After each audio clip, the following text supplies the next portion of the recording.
கன்னியாகுமரி மாவட்டத்தில் நெடுஞ்சாலைத்துறை, ஊரக வளர்ச்சித்துறை, அதே போன்று நகராட்சித்துறை உள்ளிட்ட பல்வேறு துறைகள் மூலமாக நடைபெற்று வருகின்ற பணிகளுடைய மாதாந்திர ஆய்வுக் கூட்டம் இன்றைக்கு நடைபெற்றது. அதில் ஒவ்வொரு பணிகளுடைய பணி முன்னேற்றம் குறித்து ஆய்வு செய்யப்பட்டது. மிகச்சிறப்பான முறையில் பணிகள் போய்கொண்டிருக்கிறது. பல்வேறு பணிகள் முக்கியமாக நடைபெற்று கொண்டிருக்கிறது. வெகு விரைவில் அவெல்லாம் முடிவுக்கு வரும். குறிப்பாக வந்து பார்த்திங்கன்னா, கன்னியாகுமரியில் வந்து 2 பாலத்தை இணைக்கக்கூடிய ஒரு 2 பாறைகளை இணைக்கக்கூடிய பாலம், அந்த பணிகள்லாம் நல்ல முன்னேற்றத்தோடு சென்று கொண்டிருக்கிறது. வெகு விரைவில் எல்லாம் மக்கள் பயன்பாட்டிற்கு வரும்.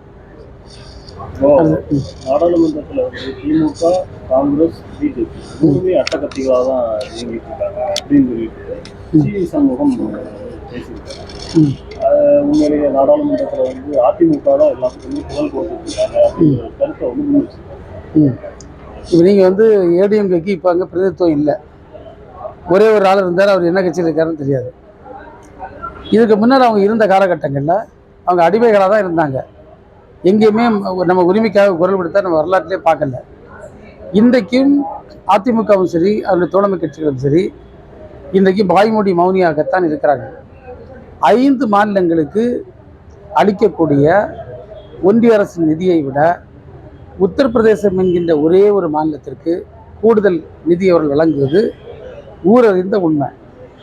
ஆனால் அப்படிப்பட்ட பாஜக இன்றைக்கு ஏதோ அவர்கள் தமிழ்நாட்டிற்கு செய்வது போல் தம்பட்டம் அடிக்கிறார்கள். அதை நம்ம இன்னைக்கு ஆதாரங்களோடு சொல்லியிருக்கோம். தமிழ்நாடு எப்படி தொடர்ந்து வஞ்சிக்கப்படுது, அது நிதி ஒதுக்கீடாக இருக்கட்டும், இல்லைன்னா பல்வேறு வழிகளில் பார்ப்போம். அப்போது இன்றைக்கு பாஜக அரசு என்பது அவங்க ஒரு வெற்றி கோஷமாக நாங்கள் வந்து இந்துக்களுக்கும் ஏழை எளிய மக்களுக்கும் நன்மை செய்கிறோம் என்று சொல்லிவிட்டு இன்றைக்கு அவர் கம்ப்ளீட்டாக வந்து அந்த ராகுல் காந்தி அவர்கள் அழகாக சொல்லியிருக்காரு.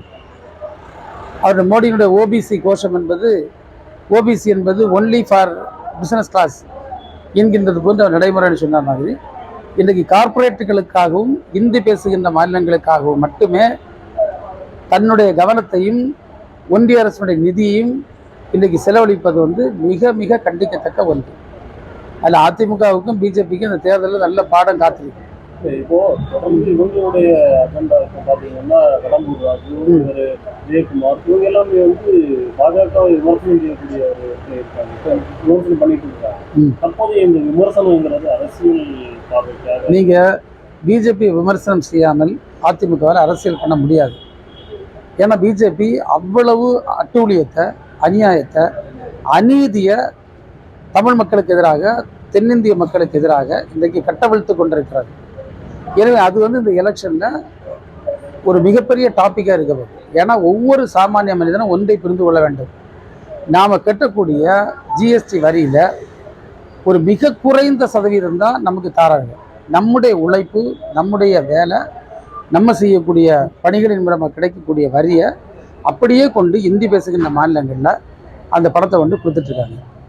அப்போ எவ்வளோ பெரிய தவறை ஒரு ஒன்றிய அரசு வேண்டுமென்றே செய்து கொண்டிருக்கிறது.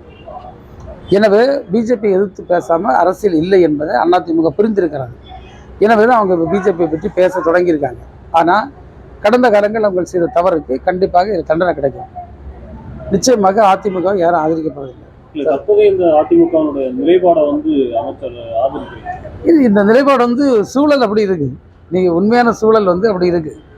ஏன்னா இன்றைக்கி நாடே கொந்தளித்து போயிருக்கிறது. பிஜேபியினுடைய அட்டூழியம், பிஜேபி எப்படி நம்முடைய ஒரு ரத்தத்தை உறிஞ்சுகின்ற அட்டையாக நம்ம உழைப்பில் செலவழித்து கொடுக்கக்கூடிய ஜிஎஸ்டி வரியை கபலீகரம் செய்து வட இந்திய மாநிலங்களுக்கு வந்து கொடுத்துக்கிட்டு நம்மக்கிட்ட வந்து ஆணவம் பேசி கொண்டிருக்கிறார்கள் என்பது தெரியும். இப்படிப்பட்ட நிலைமையில் நம்ம இதில் ஒன்றும் கவலைப்பட்டுக்கொண்டும் இல்லை. அவங்க நிச்சயமாக மக்கள் வந்து நம்ம பக்கம் நிற்காங்க. ஆனால் ஏடிஎம்கே அதை பேசி தான் ஆகணும். பேசாமங்களுக்கு அரசியல் இல்லை, அதில் பேச தொடங்கிடுது. இப்போ பிரதமரும் அமித்ஷா அவர்கள்லாம் வந்து 400 இடங்களுக்கு மேலே கைப்பற்றுவாங்க. நீங்கள் தேர்தலில் யாராவது நீங்கள் வந்து 40 இடம் அவங்களுக்கு இதில், அப்போ நீங்கள் வந்து தமிழ்நாட்டில் வந்து 39 இடத்தையும் திமுக கைப்பற்றும் என்று பல்வேறு ஊடகங்கள் இன்றைக்கு தெரிவித்திருக்கிறது. அது மொத்தமே 40. இதெல்லாம் வந்து எது பேசலான்னு எண்ணத்தில் அவங்க பேசுவது. தேர்தல் முடிஞ்ச பிறகு பாருங்கள், நிச்சயமாக இந்திய கூட்டணி வெல்லும். சார், இந்த நாடாளுமன்றத்துல தமிழக எம்பிக்கள் நமக்கு வழங்கக்கூடிய அந்த வெள்ள நிவாரண நிதியை கேட்கும் பட்சத்துல இணையமைச்சர் முருகன் தொடர்ந்து குறிப்பிட்டு பேசினாங்க. அதை எப்படி பாருங்க? நீங்க எப்போதுமே பாஜகவினுடைய நடவடிக்கையில ஒரு மிக முக்கியமான நடவடிக்கை ஜனநாயக விரோத நடவடிக்கை என்பது எதிர்குரலை ஒடுக்குவது. இப்போ நீங்க நிர்மலா சீதாராமன் அப்பட்டமான பொய்களை கட்டவிழ்த்து விடுகிறார். ஒரு உதாரணம் பார்த்தீங்கன்னா 2004 2014 வரை தமிழ்நாட்டுக்கு கிடைத்த நிதி என்று சொல்லுகிறார். 2004 2014 ஜிஎஸ்டி வரி கிடையாது. அன்னைக்கு ஸ்டேட்டுக்கு வரி வசூல் பண்ணக்கூடிய உரிமை இருந்தது. சில வரி இனங்கள் மட்டும்தான் ஒன்றிய அரசு பார்வைக்கு போகும். இன்னைக்கு அப்படி இல்லை, ஒட்டுமொத்த வரியும் ஏற்ற போது ஒன்றிய அரசாங்கத்திட்ட போகுது. 2017 தான் இது வருது ஜிஎஸ்டி.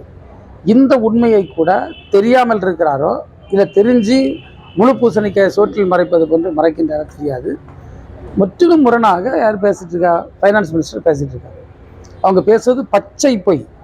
பச்சை பொய்யை நம்முடைய ஒன்றிய நிர்மலா சீதாராமன் பேசுகிறார். அவர் என்ன பேசணும்னா, நீங்கள் 2004 2016 தமிழ்நாட்டுக்கு எவ்வளோ நிதி ஒன்றியத்துக்கு கொடுத்தது, எவ்வளோ நிதியை ஒன்றியத்துக்கு பெற்றிருக்குன்னு பேசினா நியாயம் இருக்குது. கொடுத்ததை பற்றியும் பேசலை, பெற்றதை பற்றி பேசிகிட்டு இருக்காரு. இப்போது நாங்கள் கொடுத்ததையும் பேசுவோம், பெறுவதையும் பேசுகிறோம். நம்ம கொடுத்தது இவ்வளவு, நம்ம வந்திருக்கிறது இவ்வளவு என்று சொல்லுகிறோம். இதற்கு பதில் சொல்ல திராணி இல்லாதவர்கள் நாடாளுமன்றத்தில் பாராளுமன்ற உறுப்பினர்கள் பேசும்போது அவர் தமிழ்நாட்டில் அவர்கள் முகத்திரை கிழிந்துவிடும் என்பதற்காக அதை தடுப்பதற்கான முயற்சிகளில் ஈடுபட்டிருக்கிறார். அது என்ன நியாயம்? ஏன் பொறுமையாக கேட்டுட்டு இருந்து பதில் சொல்ல வேண்டியதானே? அதுக்கு தகுதி இல்லைல்ல.